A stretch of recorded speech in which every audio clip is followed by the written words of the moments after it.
Alors, on a, dans ce qui était prévu, 3 minutes de restitution, donc 3 minutes, c'est quelques mots. Et je vous propose de commencer avec la qualité de vie. Je sais pas si... Alors, on n'a pas fait énormément de recettes puisque nous étions 3.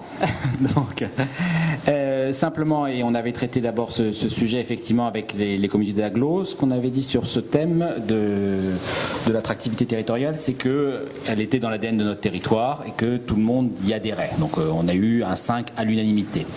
En revanche, la question qu'on s'est posée ensuite, c'est de se dire, bon, mesurer l'attractivité de notre territoire, si on prend les prix de l'immobilier, c'est assez facile.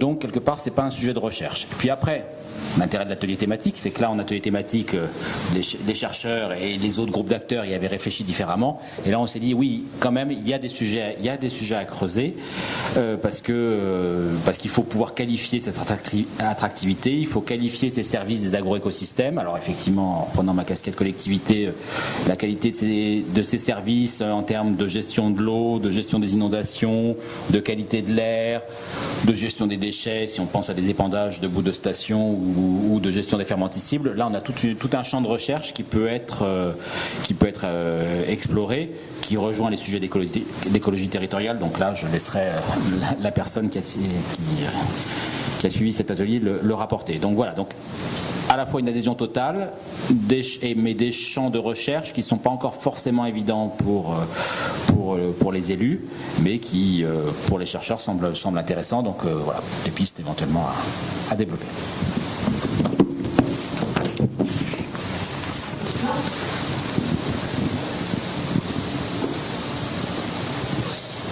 Alors, sur l'écologie industrielle, on a commencé par parler... Non, d'abord, je vais vous parler de l'intérêt du sujet quand même, puisqu'il a fait l'unanimité quand on regardait les résultats des ateliers de la première phase. On a la note 5 pour tout le groupe chercheur et puis pour tout le groupe collectivité. Donc c'est un sujet qui est vraiment prisé par ces deux types d'acteurs. En revanche, on s'est rendu compte que sur les acteurs privés et les acteurs territoriaux qui étaient toutes les associations locales, c'était plus mitigé. Alors il y avait des bonnes notes et puis des moins bonnes notes aussi. Donc voilà, on s'est interrogé aussi sur la raison pour laquelle on avait ce décalage-là. On n'a pas pu trouver la réponse puisque dans notre groupe, on n'avait que des collectivités et des chercheurs par définition. Donc bon, voilà, c'est à creuser. Sinon, on a commencé par s'interroger sur le cadrage de la question en elle-même, le terme d'écologie industrielle. Est-ce qu'il faut parler vraiment d'écologie industrielle qui est un terme assez difficile à définir, qui recouvre des choses différentes selon les acteurs qui en parlent, ou est-ce qu'il faut parler plutôt d'économie circulaire ou d'autonomie du territoire? Voilà, je pense que pour aborder cette question-là, il faudra d'abord réfléchir vraiment au contour de la question qui veut être traitée par le Living Lab.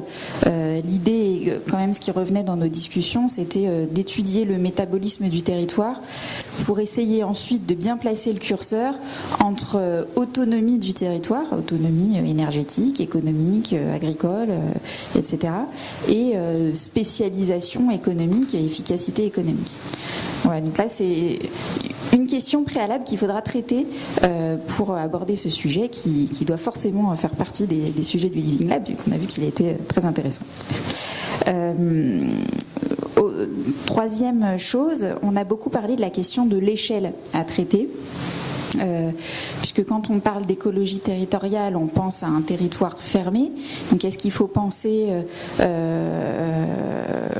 déjà à quelle échelle de territoire est-ce qu'il faut penser Paris-Saclay, la région Île-de-France, est-ce qu'il faut toujours se fermer sur ces territoires-là ou est-ce qu'il faut raisonner aussi avec des échelles qui peuvent changer? On va réfléchir pour les gisements du territoire, on peut regarder un territoire beaucoup plus large et ensuite pour la valorisation de ces gisements-là, un territoire plus petit. Enfin, la question de l'échelle est très difficile et complexe et mérite également d'être creusée sur ce sujet-là. On l'a évoqué notamment sur la question de la méthanisation, par exemple. Mais c'est un exemple, sachant que quand on parle d'autonomie, puisque c'est un sujet qui revenait pas mal dans nos échanges, plus le territoire est grand, plus on est autonome, c'est logique. Mais du coup, plus on va se resserrer et plus on va s'apercevoir que oui, on exporte vis-à-vis du territoire, mais c'est une perception qui change en fonction des limites qu'on va donner au territoire. Donc ça fait déjà 2 questions préalables à étudier avant de rentrer dans le sujet. Et troisième aspect, là c'est un point d'intérêt dans ce sujet-là d'écologie industrielle, c'est l'aspect économique. En se disant, il faut qu'on réfléchisse bien à l'efficacité économique versus l'efficacité environnementale des processus. Et on a parlé d'efficacité de l'argent public dans le sens où un système circulaire, une boucle circulaire doit pouvoir fonctionner sans qu'on y injecte de l'argent public. Et pour ça, ça demande de remettre en cause le système actuel qui est linéaire et qui fait en sorte qu'aujourd'hui, on paye pour qu'on nous collecte nos déchets. Donc le collecteur de déchets se fait payer pour récupérer une matière première qu'il va ensuite valoriser. Donc là, il y a un problème quand même dans la logique économique. Voilà, c'est un des sujets qu'on a abordé en concluant qu'il faudrait associer des équipes d'économistes dans le Living Lab pour traiter ce sujet-là. Voilà sur les 4 aspects qu'on a vus. Merci. Bien, donc je vais vous faire un compte-rendu de l'atelier consacré aux dynamiques agricoles et naturelles. Ce qui a été souligné, en fait, c'est que le monde agricole est un point de rencontre avec la ville et que souvent actuellement, ça pouvait être perçu comme une confrontation entre les deux. Et Monsieur Joly évoquait le fait de cette volonté de créer une interpénétration douce entre le monde urbain et agricole. Madame Huot de l'INRA parlait d'une circularité ville-campagne.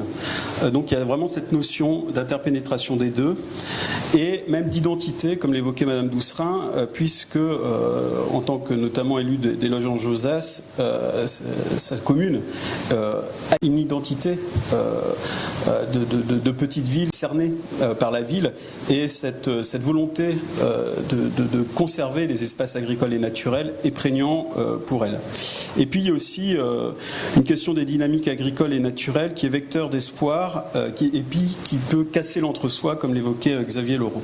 Alors chacun a essayé de réaliser, de lancer des actions à travers par exemple un PCAET pour la CA de Paris-Saclay, une volonté d'installer un agriculteur et de défricher un terrain pour les loges en Josas, une démarche ISO 14001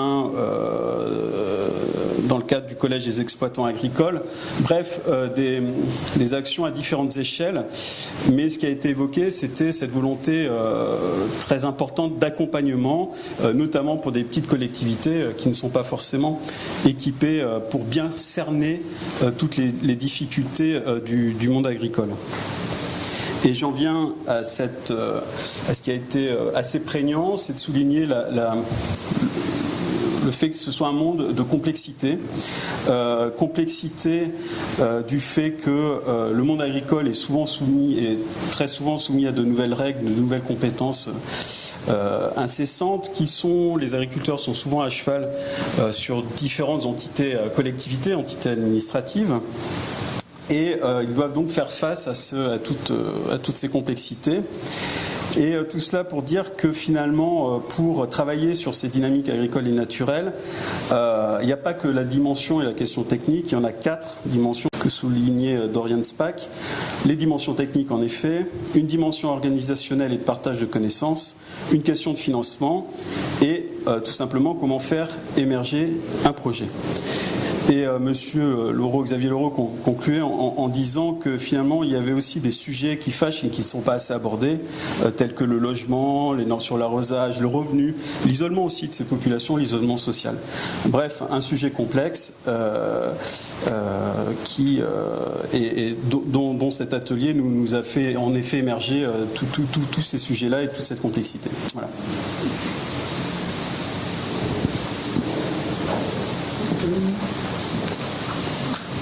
Donc, je vais essayer de résumer. Donc, les filières de proximité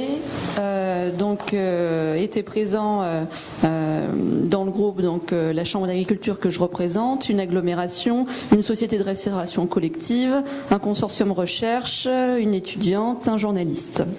Donc tous ont partagé l'intérêt fort pour cette question, en mettant en avant que le territoire Paris-Saclay se portait particulièrement bien à ces questions, du fait de la renommée de ses sols et puis d'une présence urbaine forte.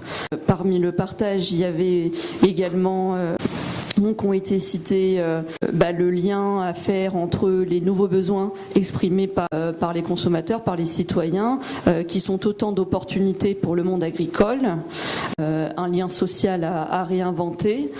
Parmi les partenaires clés pour une réussite de ces nouvelles filières à mettre en place en circuit court, donc bien sûr le monde agricole avec les organisations professionnelles agricoles qui les représentent, les acteurs d'aval publics comme privés, les collectivités territoriales, et ça fait le lien avec la question posée tout à l'heure sur le rôle de la ville, et notamment via le levier de la restauration scolaire, mais aussi le secteur privé, et notamment les GMS, si on veut que massifier l'accès au local, puisque c'est quand même le lieu de prédilection du consommateur pour faire ses courses. Ensuite, parmi les partenaires cités, le rôle à pas négliger des étudiants sur le plateau, qui sont de jeunes consommateurs qui ont envie aussi de faire bouger les choses, qui sont une chance pour ce territoire.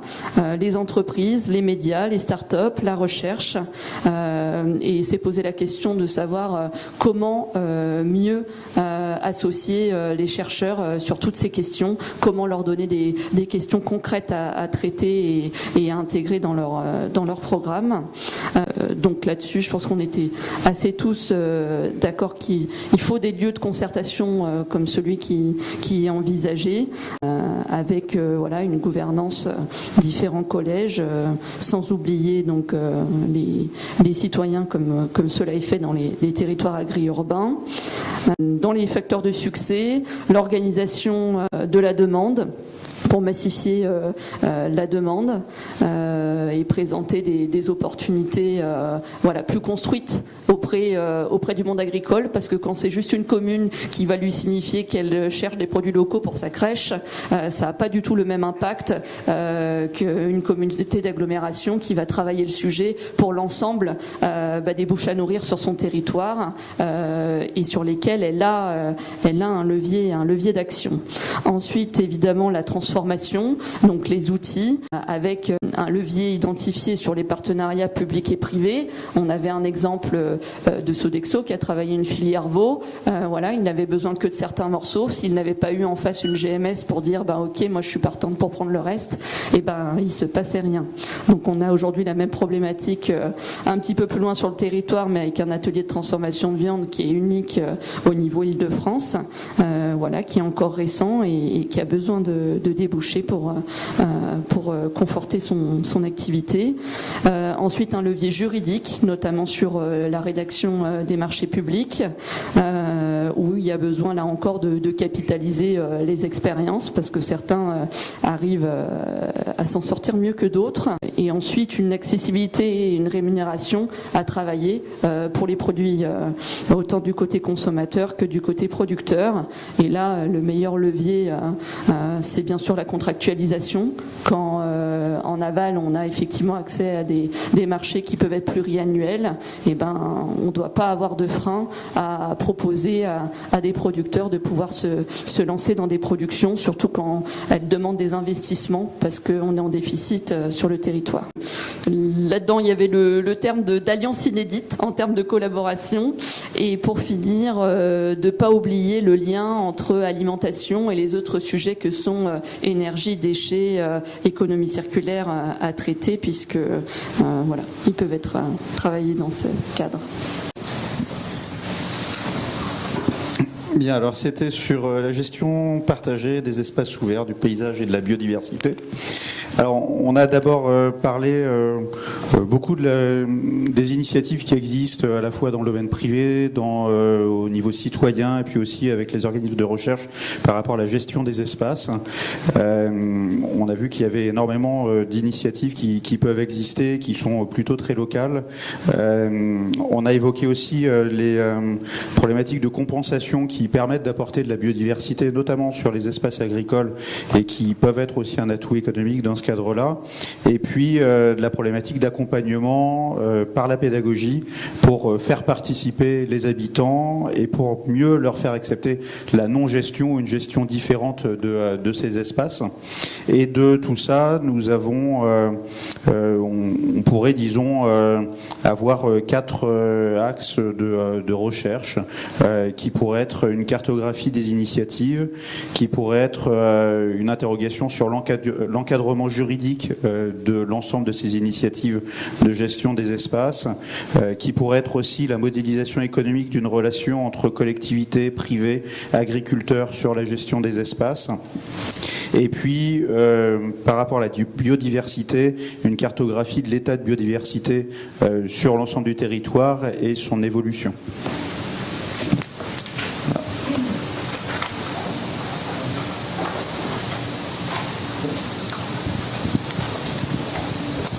Bien, donc moi j'étais sur nouvelles technologies au service de l'intelligence collective. Donc là en fait on a gagné du temps au démarrage parce qu'on n'a pas regardé ce qui s'était fait dans l'atelier précédent, donc on est parti directement sur la composition du groupe, et là c'était une des productions intéressantes de l'atelier parce qu'on avait une composition très intéressante. Alors pourquoi ? Parce qu'on avait déjà des représentants de laboratoires de recherche de différentes natures qui finalement développaient à leur niveau des connaissances et des procédures, des méthodes qui pouvaient intéresser potentiellement des collectivités ou des privés, et notamment sur des aspects territoires, que ce soit sur les domaines eau, agriculture et biodiversité, mais qui effectivement, on ne savait pas toujours exactement comment valoriser ce qui était fait à son niveau. On avait représentants de collectivités, de notre côté, qui avaient le souhait de développer des services aux populations, qui testaient des solutions, que ce soit pour le déplacement, voitures partagées, voitures électriques partagées, ou des choses de ce type-là. Donc là, eux aussi, ils étaient en lien avec le monde académique pour trouver de nouvelles idées, mais aussi des entrepreneurs pour développer ce type de solutions. Et on avait des entreprises, donc enfin une, qui développait des services pour l'agriculture et recherchait des idées d'innovation auprès des laboratoires, mais aussi finalement des agriculteurs chez qui tester ce qu'ils mettaient en place comme service. On avait une structure donc qui finançait et qui promouvait finalement la prise en compte des services écosystémiques et de la biodiversité, mise en avant d'outils informatiques qui pouvaient ensuite être testés par des collectivités, une société, donc un SAT, pour l'accélération et le transfert des technologies développées dans le cadre de Paris-Saclay. Donc en fait, on s'aperçoit que par rapport à tout ce monde-là, il y a des relations entre les uns et les autres, et en fait, le premier point, c'était vraiment la mise en relation des différents acteurs, avec un aspect technique de savoir est-ce qu'on peut avoir une plateforme ou quelque chose de ce type-là pour faire savoir ce qui se fait d'un côté et de l'autre, mais aussi la mise en place d'une gouvernance pour permettre la circulation de l'information, avec la question aussi de la valorisation économique des innovations qui est importante, mais aussi de savoir est-ce qu'il n'y a pas d'autres modèles que la simple valorisation économique, comment on mesure finalement l'impact autre qu'économique de ce qu'on peut faire en termes d'innovation développée. Merci. Merci. Donc nous on était sur l'atelier. Donc on était beaucoup moins riches et moins nombreux que l'atelier de Philippe. On était 4, dont 3/4 de chercheurs. Et du coup on a décidé de traiter 2 thèmes dans le temps d'un seul atelier. Mais on est quand même arrivé à quelques éléments. Alors le premier, c'est qu'il y a une confusion entre enjeux climatiques et environnementaux et la question telle qu'elle figure ici. Si on parle des enjeux climatiques et environnementaux, tout le monde est d'accord pour dire que c'est super important. Et tout le monde est d'accord, ou presque certainement, pour dire dire qu'il faut changer les comportements. Mais la question, c'était pas celle de savoir si enjeux climatiques et environnementaux étaient importants, c'est de savoir comment changer les comportements. Et les chercheurs ont tendance plutôt à dire les enjeux climatiques, les enjeux environnementaux, c'est important, et pas trop de se poser la question du changement des comportements. Il y a beaucoup de compétences sur le plateau en recherche, il y a une sensibilité des collectivités. Mais au-delà, sur la question de la modification des comportements, la discussion a vite débouché sur le fait qu'on ne pouvait pas d'emblée attaquer cette question-là, qu'on avait d'abord besoin d'identifier pour le territoire qui nous concerne quels étaient les enjeux climatiques et environnementaux dont on voulait traiter.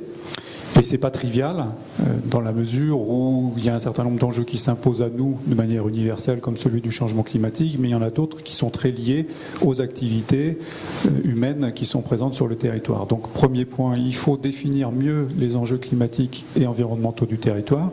Deuxième point, il faut se mettre en mesure de les mesurer, les résultats et les comportements.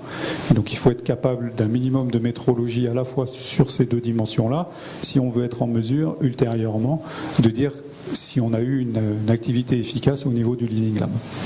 Une fois qu'on a défini les enjeux climatiques et environnementaux, qu'on s'est mis en mesure de les mesurer, qu'on a garanti qu'on serait capable de les mesurer, ainsi que mesurer les comportements, alors on peut passer à la question de comment encourager à une échelle locale les modifications des comportements.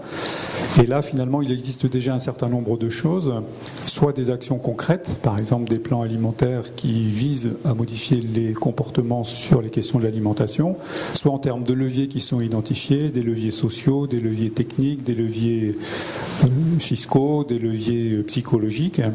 Donc si le Living Lab s'intéresse à cette question, et il le fera, il ne part pas de zéro, il a une capacité déjà à mettre en œuvre assez rapidement un certain nombre de projets, sous réserve qu'on ait bien identifié ce à quoi on s'intéresse. Et puis ensuite, en termes de modification des comportements, il y a une précaution qui nous est apparue comme importante, c'est qu'il faut avoir une vision systémique dans deux sens. Le premier sens, c'est qu'il faut penser à une diversité d'impacts et d'enjeux environnementaux d'emblée et ne pas s'attaquer à un seul ou un trop petit nombre d'impacts, sinon on risque d'avoir des déports d'impacts environnementaux dont on ne s'est pas préoccupé. Et puis la deuxième précaution systémique, c'est de faire bouger simultanément la diversité des acteurs. Il y a plusieurs groupes qui ont insisté sur la diversité des acteurs. Si on veut changer, si on veut avoir des impacts, il faut que tous les acteurs changent de manière simultanée. Sinon, on va continuer à se regarder pour savoir qui est coupable d'inaction. Et en fait, il faut qu'il y ait un effet systémique avec un effet d'entraînement de l'ensemble des acteurs. C'est toujours la même question, hein, quand on dit qui est d'accord pour le changement, tout le monde lève la main, et quand on dit qui est d'accord pour changer, là tout le monde se cache et regarde ailleurs. Donc on a une question sur l'influence des consommateurs en termes de nutrition. Pardon. Donc voilà, donc nous, on était un groupe avec les influences, en tout cas les actions sur le climat. On a essayé de réfléchir effectivement aux influences en matière de consommation.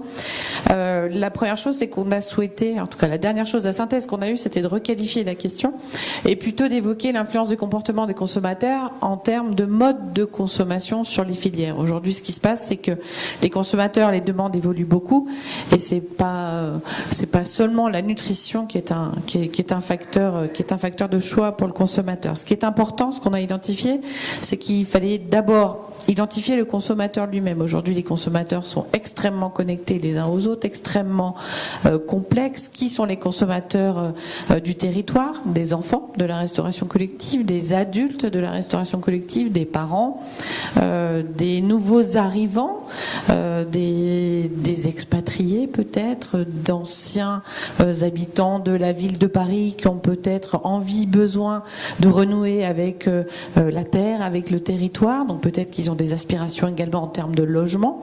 On parle de filières, on évoque beaucoup les filières alimentaires, mais il a été évoqué la filière chanvre par exemple. Donc voilà, il y a peut-être aussi des filières, végétales, énergétiques, qui vont être mises à l'honneur et qui font partie des besoins de ces nouveaux consommateurs, des consommateurs identifiés du plateau. Ensuite, en termes de consommation, on s'est accordé sur le fait que aujourd'hui les consommateurs souhaitaient plus de naturalité, souhaitaient de l'autonomie, de la souveraineté. Moi, j'entends beaucoup en restauration collective de la souveraineté territoriale, de la souveraineté agricole. Et on a aussi, selon les consommateurs que l'on a identifiés, des préoccupations politiques qui sont extrêmement présentes sur les territoires. Donc tout ça, c'est essentiel de l'identifier en amont d'un processus qui est complexe. Donc le consommateur est complexe, les tendances de consommation sont extrêmement complexes, mais ce qu'il est important de ne pas oublier et d'étudier, c'est la durabilité des systèmes alimentaires et des systèmes de consommation. La durabilité, on peut la qualifier, enfin en tout cas pour nous, il est essentiel qu'on l'étudie au sein d'entités sur lesquelles on va faire de la recherche appliquée. Nous, en tant que société de restauration collective, donc j'ai beaucoup évoqué le projet SIAM, on a souhaité se rapprocher de chercheurs qui viennent dans nos cuisines et qu'ils nous aident, à réaliser quels étaient les systèmes alimentaires qui étaient en place, quelles étaient les conditions de durabilité de ces systèmes alimentaires, puisqu'aujourd'hui la relocalisation de l'alimentation, la relocalisation des systèmes de consommation a un impact sur les métiers, a un impact sur la communication qu'on doit destiner à nos consommateurs finaux et intermédiaires, et en même temps, il ne faut pas non plus se voler la face, on a aussi des signaux de consommation qui sont contradictoires et qui parfois nous oblige à, j'allais dire, un pas en avant, deux pas en arrière, deux pas en avant, un pas en arrière, et à accepter le temps nécessaire pour bien analyser ces signaux de consommation. Donc merci pour ces restitutions. On a pris note de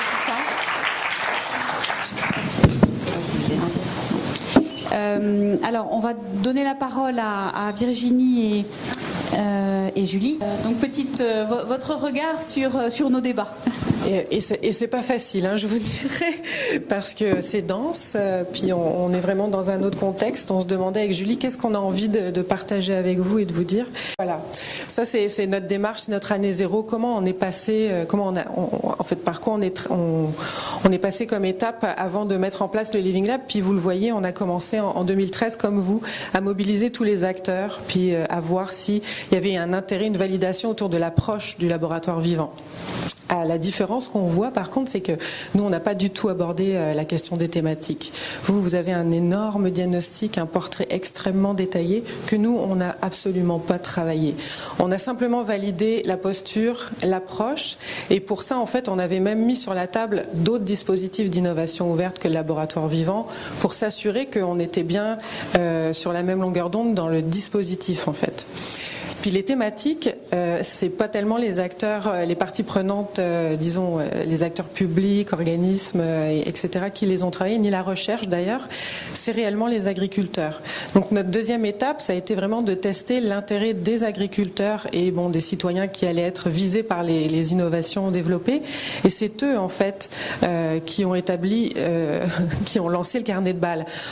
L'atelier qu'on a fait avec eux, il avait deux objectifs. Le premier, c'était de comprendre leurs valeurs, leur perception, qu'est-ce qu'ils valorisaient, qu'est-ce qu'ils voulaient comme avenir sur leur territoire, qu'est-ce qu'ils ne voulaient pas en fait, voir devenir leur territoire. Et ce qui a été très surprenant pour nous, c'est que les agriculteurs nous ont dit, et vous avez vu, c'est des gros producteurs, on s'entend qu'on n'était pas trop dans le bio là quand même, ils nous ont quand même dit, mais on ne veut pas la mort de la rivière et on veut faire en sorte que reviennent sur nos terres des oiseaux champêtres. Et donc notre posture, ça a été de dire très bien, alors à partir de ce moment-là, quelle est la solution que toi tu envisages de mettre en place? Et c'est de là qu'on est parti, c'est ça qui a lancé le laboratoire vivant et les projets. Et on a mobilisé ensuite les parties prenantes autour de ces idées-là. La deuxième chose qu'on a voulu vérifier à travers cet atelier, c'était la maturité collaborative des agriculteurs et des parties prenantes, c'est-à-dire une capacité à dialoguer, oui, mais surtout une capacité à co-créer des projets ensemble. Et c'est très différent en fait. Donc on les a mis tout de suite sur du concret et on leur a dit montez un projet. On veut quelque chose qui tient la route à la fin. Et à partir de ce moment-là, c'était un go. Donc là, on s'est dit on peut y aller en toute sécurité. Fait qu'on y a été très naturel comme ça. Fait que j'ai envie de vous dire, j'ai envie de vous voir arriver en fait au niveau des usagers très rapidement pour voir un petit peu qu'est-ce qui peut émerger de ça et passer à l'action.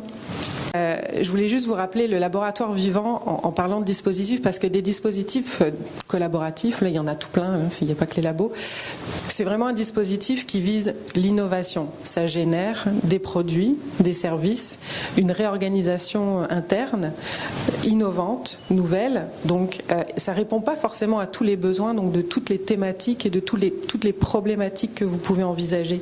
Il est possible en fait que le laboratoire vivant ne soit utile qu'à certaines d'entre elles et que d'autres nécessitent autre chose en fait. Et il va y avoir donc peut-être une réflexion à avoir et à abandonner en fait certaines choses pour que le laboratoire soit fonctionnel et utile en fait, et vraiment vous poser la question de à partir de ces thématiques et de ce diagnostic-là, où sont réellement nos vrais besoins d'innover et à quel moment on a besoin d'innover ensemble, c'est-à-dire qu'il n'y a pas un acteur qui peut innover tout seul, c'est-à-dire qu'il est donc en ouverture dans son innovation. Donc voilà, c'est un petit peu ce que moi j'avais perçu. Toi, Julie? Moi, je vais juste, je vais être très très rapide. Une des choses qui m'a frappée dans la synthèse, c'est que vous avez beaucoup de questions qui sont surtout des questions qui amènent à poser des diagnostics sur le territoire, mais qui amènent très peu en fait à construire ensemble des projets, à dire comment, où on le fait, qu'est-ce qu'on peut faire. Et du coup, effectivement, c'est ce que dit Virginie. Peut-être qu'il y a d'autres dispositifs à associer, peut-être à ce laboratoire vivant que vous voulez construire pour répondre en tout cas à l'ensemble de ces questions-là. Mais ce que je trouve vraiment intéressant, c'est que vous avez en tout cas un ensemble de thématiques qui vous réunit. Puis généralement, c'est quand même pas facile à les trouver celles-là. Donc déjà, on peut construire sur cette base-là quelque chose d'intéressant, je crois. Et puis la dernière chose sur laquelle on voulait insister, c'est que nous, une des choses qui nous a frappé aujourd'hui, c'est que vous êtes c'est que votre territoire d'action il est très très grand, avec beaucoup de monde qui agissent à différents niveaux, qui ont beaucoup d'intérêt. Et puis évidemment, on le sait, plus le territoire est grand et plus la dynamique va être complexe à gérer dans ce projet-là. Et puis nous, on a fait le pari au début de se dire, parce qu'on pouvait aussi mettre tout plein d'acteurs au début, puis on a fait le pari de se dire, regarde, on va y aller avec un petit projet, puis on va voir si les autres s'embarquent après, mais on va y aller avec ceux qui veulent y aller tout de suite, et puis comme ça on va passer à l'action, puis on va faire une preuve du concept que ça marche et que c'est intéressant, et sur cette base-là on va construire le reste. Et c'est peut-être éventuellement une voie à explorer sur un petit projet, pas forcément sur toutes les questions, mais commencer par un petit projet pour construire finalement plus grand après. Voilà. Merci.